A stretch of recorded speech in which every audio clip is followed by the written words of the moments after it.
Hello all, I'm John Harden and welcome to the Passion Project presentation.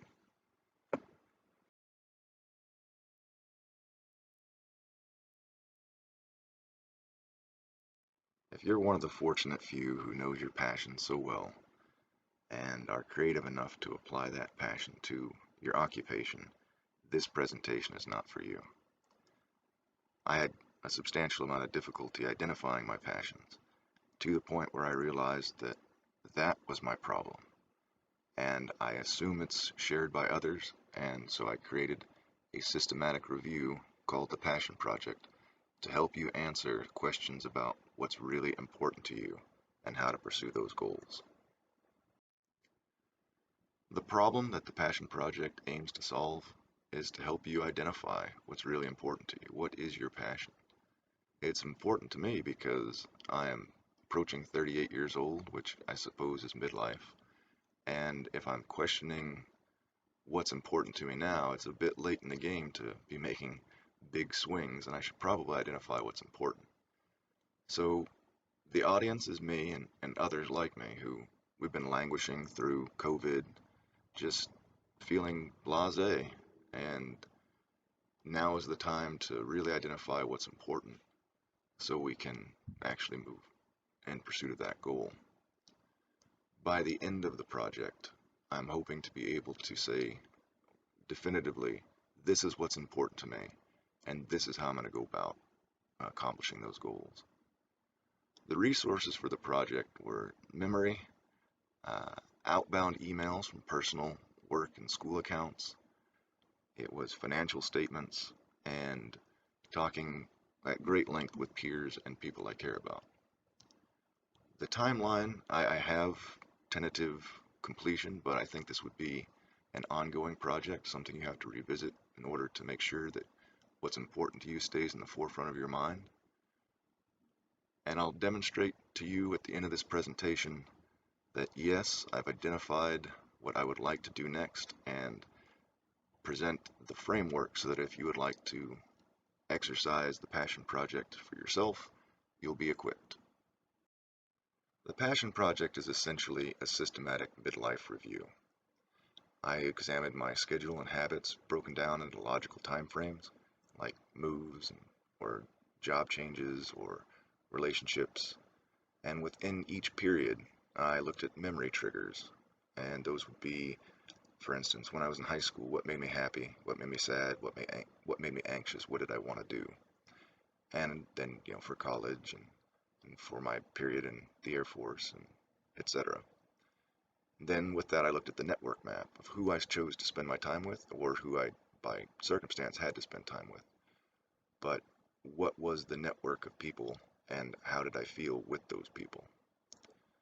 Now it's important to examine what I said that I would like to do at those periods versus what I actually did. Because a lot of people will say, like at the beginning of COVID, I'm going to learn the piano, but we actually got through several seasons of some show on Netflix.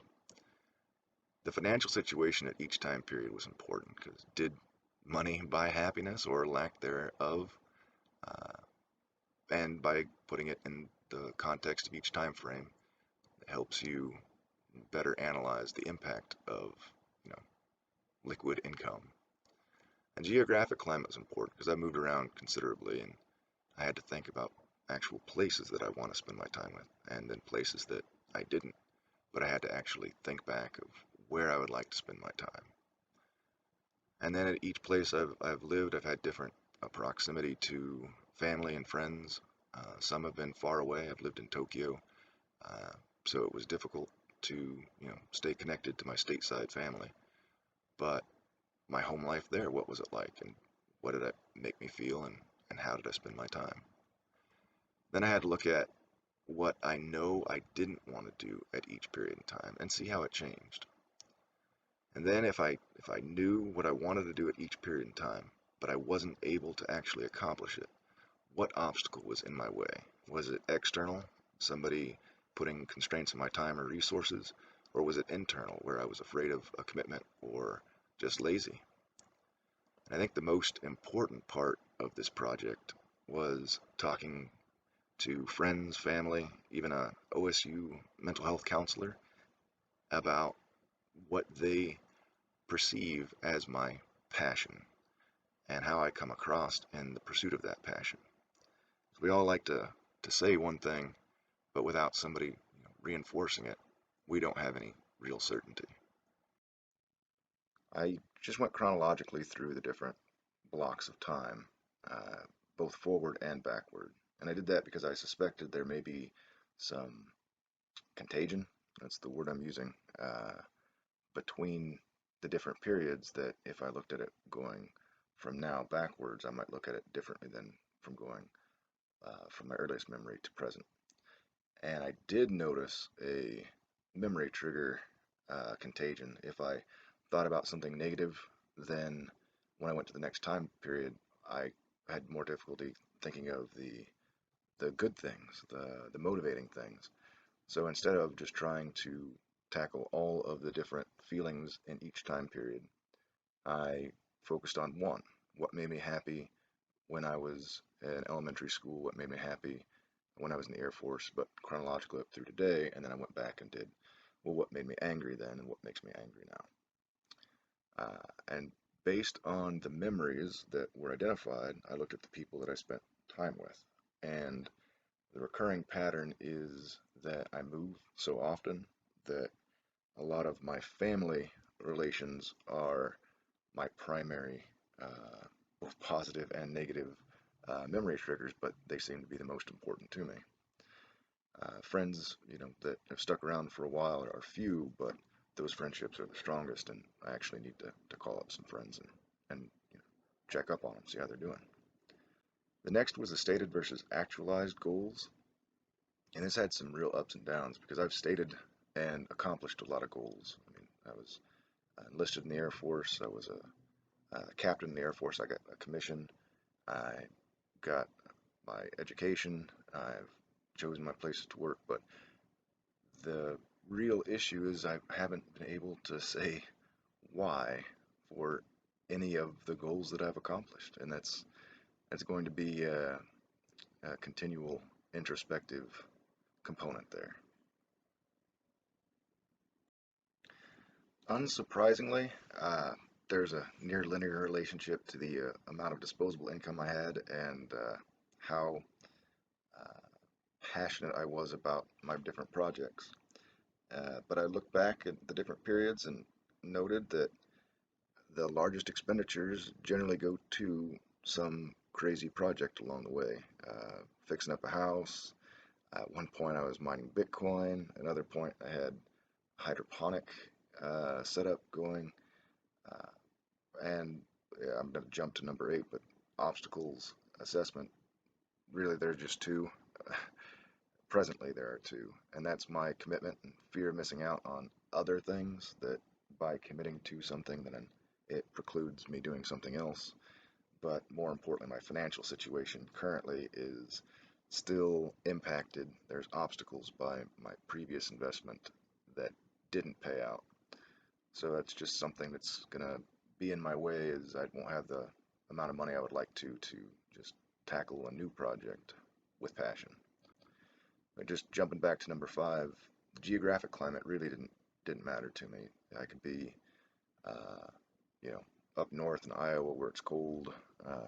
Could be in Afghanistan where they have seasons kind of like Colorado Springs, in Kabul anyway. But the people, just being around the people was the most important thing. Which is kind of funny because I hadn't ever had tobacco or alcohol uh, until late in my adult life. It was in Afghanistan with other people towards the end of my 1 year deployment that I actually had tobacco via pipe for the first time. And it was my 35th birthday when I had my first drink of alcohol. So my dislikes growing up have changed, they've matured, uh, which actually opens the door for things that I can do. And I'm not going to talk too much on the medical marijuana, but my opinions on it have changed just by being more informed and less ignorant on the topic. Then there was the peer discussions, and over the phone, over a conference call with brothers in person, I asked the people around me what they think are my passions. And as you can imagine, I'm giving the broad strokes here because this is all deeply personal stuff, and I wouldn't expect anybody else to share it. And I I can provide individual details to anyone if they would like, but I'm definitely not going to post this on YouTube for everybody to see. But it did create a sequence that I could follow that would help me and help others help me identify what I'm really interested in. So I was able to create a list of identified passions, which the list itself isn't surprising. What was is that everyone I talked to about it, they seemed to peg me with these same 6 passions. And technology doesn't just mean that I'm a brand new machine or whatnot. It just means that I'm fascinated by advances, and it's related to ruminating and synthesizing because I want to see how the next new thing could mature using something older. Um, and I've got some projects that are actually technology related. I'm developing an app. I had an educational video game company at one point, and as previously stated, I had Bitcoin mining set up. Uh, but anyway, unsurprisingly, learning is a big passion of mine. I've got associates, a bachelor's, 2 masters, and I'm working on my PhD. But it's not about collecting the degrees. It's about being relevant, being present, knowing what matters to other people, knowing what is going to matter in the future. It just makes me feel purposeful. And on those lines, teaching, not not teaching in a classroom, but I've got 20 nieces and nephews, and if they want to be shown something, they want to learn a card trick, or they want to learn how to juggle, they want to learn how to read better, whatever they want to do, if they come to me motivated and I can help them, that that's that lights a fire. That's very motivating for me. And then intentional socializing, that's worded that way with intent. It's because I love to get around and have like salons. You know, you get a bunch of PhD students or just students around, and you just talk about what they're interested in, and you get to share your ideas and synthesize. Or I like getting together for activities. It could be board games, it could be video games, it could be assembling hydroponics, which is on the docket later in May. Um, but I cannot tolerate just sitting around gossiping or reminiscing. Uh, it's just that douses my fire. But going along with the intentional socializing, entertaining is fun. I love to be the comedy, the stand-up guy, or cooking a dinner for people, or sometimes baking for the neighbors. But just doing something for and with other people is it's one of my passions. And again, ruminating and synthesizing means basically to take the learning, the teaching, the interaction with other people, the new advances you're learning about in technology, just sitting and thinking about, how could my life be easier or more difficult based on what technology exists and how it's changing and how other people consume it, etc. So we're nearly at the end of the presentation, and we really got to ask ourselves, is the passion project creative or innovative? And I mean, it's not revolutionary. Anybody can be introspective. And it's not currently tech driven, but there is a potential for a guided website or an app. Any findings are extremely subjective, and there's unknown efficacy. So it's doesn't have a lot going for it. But when it's all said and done, the passion project actually yielded a result for me. And that was, I can say with confidence that what I would like to do merges almost all of my identified passions into one pursuit that is definitely creative and perhaps a bit innovative. And that's to explain complicated themes, research areas, or technologies as the setting for entertaining stories. I was, I know it sounds weird, but I was fortunate enough to be in an ambush in Afghanistan, and I made through it okay, and everybody I was with was okay. But you made you start thinking about what did you want to, what was on your bucket list. Well, I had an idea for a story, a book about purpose, and it took a lot of, you know, focus and time and attention, but there's a draft of it, 116,000 words, but I've done it, I enjoyed doing it, and I think I can do it again, and maybe even make money doing it. And the great thing would be if I continue the educational pursuit, that I can stay relevant, I can stay educated, I can learn how best to incorporate research into whatever I make, whether it's a book, a screenplay, a short story, a podcast, it doesn't matter. But I'll be able to not just say what I think, but to say what I think and why I think it. Here's the research that supports it, just with annotations. So it would give credence to the complicated themes that I would like to tackle, and I think that's fairly novel. I know it's existed before, I know other people have done it, but I would like to see what I can do with it. I appreciate you taking the time and making it all the way through my presentation, and I'm actually eager for any feedback, whether you think that this process may help you identify your passions and move towards them, or if you think I'm just way off base. If you've heard anything similar, if it has any positive or negative effect on you and you feel like reaching out, I'm here and I would like to engage.